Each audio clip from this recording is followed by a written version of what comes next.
All right, so we're just tying up the bottom of the wheel here. If you rinsed out your wells, you've got nice clean wells, or perhaps you have a few empties. Now we're working with blue and yellow, and we want to make sure that there's no red mixed in here. So find an empty well and put in some fresh blue. And some fresh yellow in an empty well.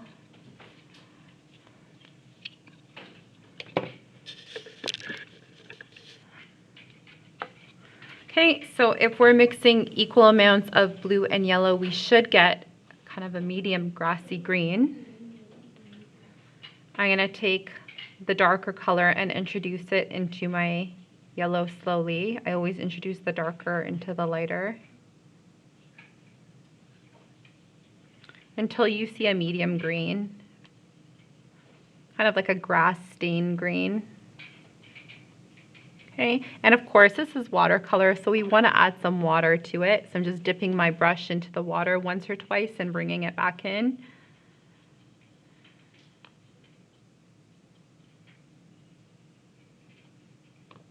Okay, so I'm going to test it out and just stretch it out and fill this middle section.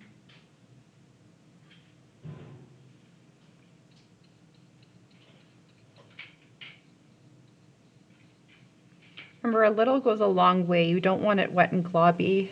Try to stretch it out.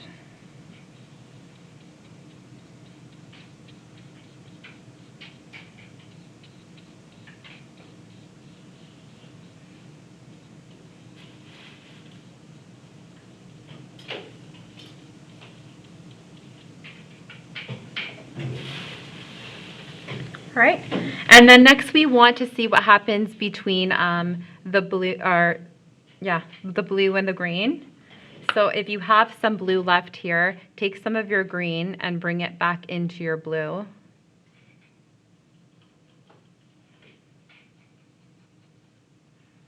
About half and half. I'm going to add some water.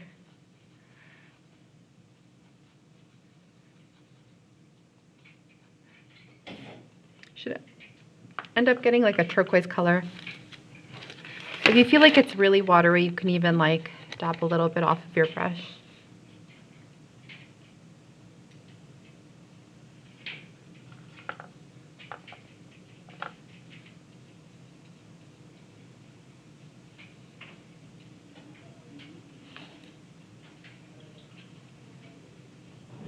And a nice thin layer. If you stretch it out nice and thin, you can really see the color come through.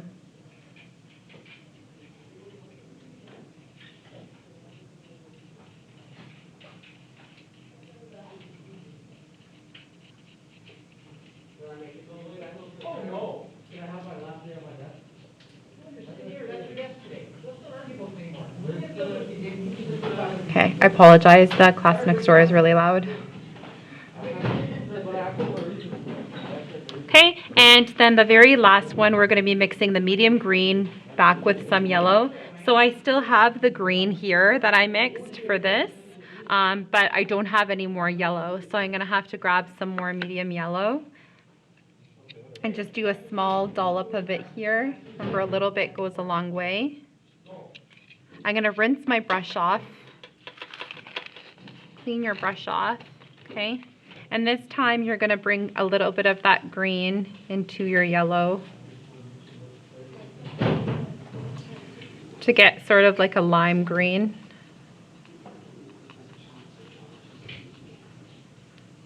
Okay, if it's very thick, you can add a little water. Mine's pretty runny because my green had a lot of water in it. Okay, and then I'll test it out. Again, you want something in between the primary and secondary that made it. So you don't want it to look like yellow, but you don't want it to be green. It's kind of like a key lime color.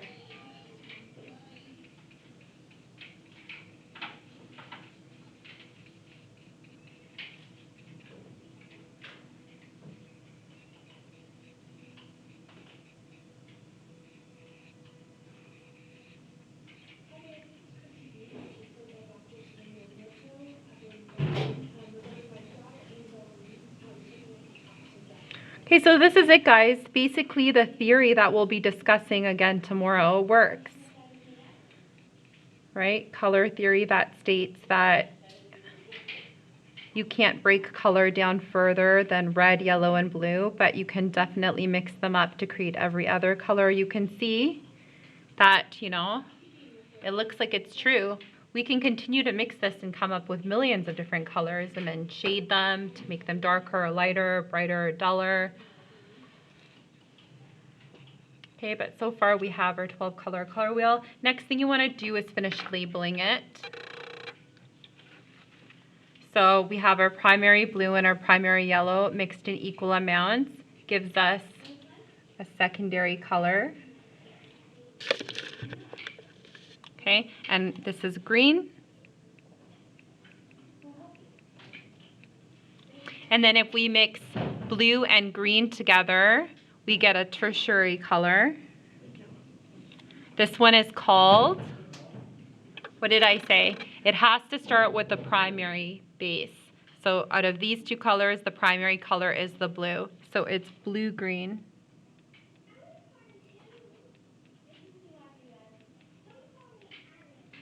Blue-green.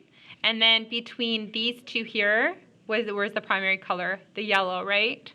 So this tertiary color is called yellow-green.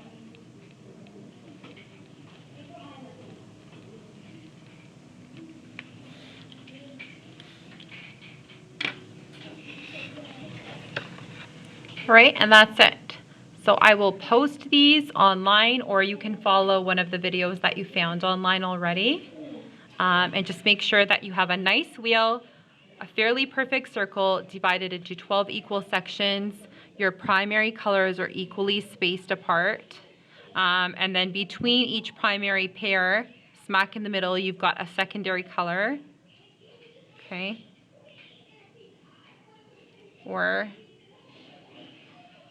And then between every secondary and primary, you've got a tertiary, which is labeled to be a kind of a double color name with a dash in between it. And the first, it always starts with a primary. So blue-green, blue-violet, red-violet, red-orange, yellow-orange, yellow-green, okay? You can even underline the primaries to help you remember this.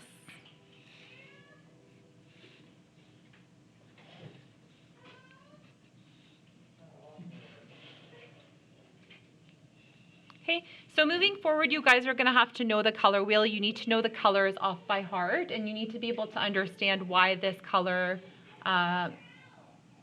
wheel exists in the order that it does, right? It makes sense now. Okay, moving forward, we're going to see how we can alter these 12 colors to make them lighter or darker or duller. And then later on, we'll discuss how colors work in different combinations based on where they're sitting on the color wheel. Okay, so I'm going to give you guys a little bit of time to make sure that this is done. I don't have a drop box up for it right now, but you're going to be submitting it, so you want to keep it in a safe place, okay? And you'll notice that watercolor, it dries fairly quickly. Okay, and like I said before, once you do your bottom layer and it's dry, you can always add another layer on top. But if you do wet on wet, it tends to go globby. Okay, so we'll practice just using color and layering watercolor over the next week too, before you do your final painting.